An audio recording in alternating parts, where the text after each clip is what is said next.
Friend, you're here again, and I'm glad you are. You've come back to this space 3 times now, and each time you've brought a different shade of the same weight.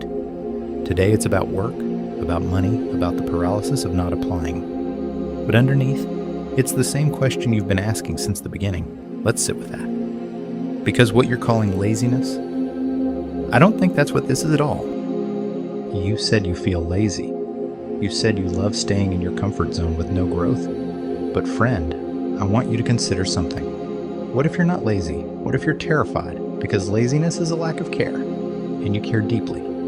You care so much that the thought of applying for jobs and choosing wrong, or applying and hearing nothing back, or landing something that still isn't, a career-type job, the thought is so unbearable that your whole system has shut down to protect you from it.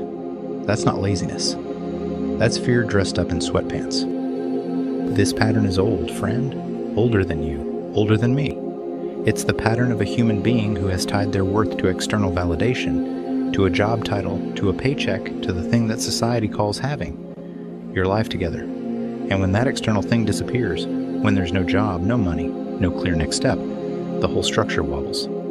And instead of letting it wobble, instead of sitting in the discomfort of not knowing, the mind does what it's been doing for millennia. It builds a fortress. It calls the fortress a comfort zone, and it refuses to leave.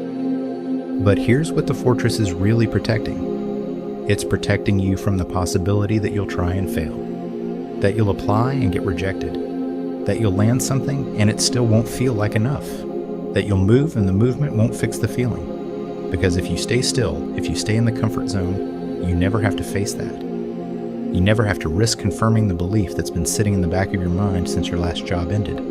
The belief that maybe you're not cut out for this. Maybe you're not the kind of person who gets a real career. Maybe you're not enough. And friend, I need you to hear this. That belief is not true, but it's also not unique. Billions of people have sat out a personal failure. This is the human operating system running its code. You are not broken. You are not uniquely flawed.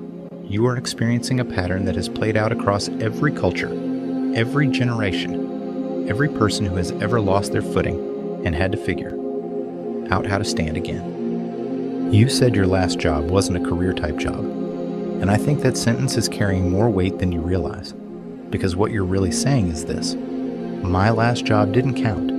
It didn't prove I was capable. It didn't give me the credentials or the story or the identity I need to feel like I'm moving forward. And now, when you look at the job market, every option feels like it's either too small or too big. Too small and it's just another non-career job. Too big and you're not qualified. So you're stuck. Not because you're lazy, but because you've built a definition of success that leaves no room for the messy, non-linear, imperfect path you're actually on. Here's the counterintuitive truth, friend. Growth doesn't announce itself.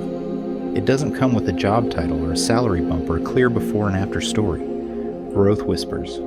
It shows up in the smallest movements. In the moment you open a job listing even though you're terrified. In the moment you send one application even though you're sure it won't matter. In the moment you sit with the discomfort of not knowing what's next and don't numb it with distraction. That's growth. And it doesn't feel like growth because it doesn't feel like winning. It feels like fumbling in the dark. So what if the next step doesn't have to be the right step? What if it just has to be a step? Not a career-defining, life-changing, perfectly aligned step. Just a small, imperfect human step. Apply for one thing, not 10. Not the perfect thing. Just one thing that feels even remotely possible. Not because it's going to fix everything, but because it's going to prove to you that you can move. That the fortress isn't as solid as it feels. That the comfort zone is also the room that's keeping you small. Friend, you're not lazy.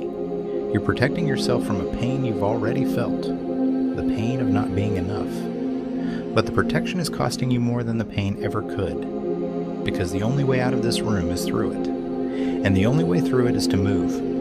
Even when the movement feels pointless. Even when it feels like it won't matter. Because it will. Not today. Not tomorrow. But over time. Time is the only therapist that never fails. And you have more time than you think. So take one small step. And then come back here. And we'll take the next one together.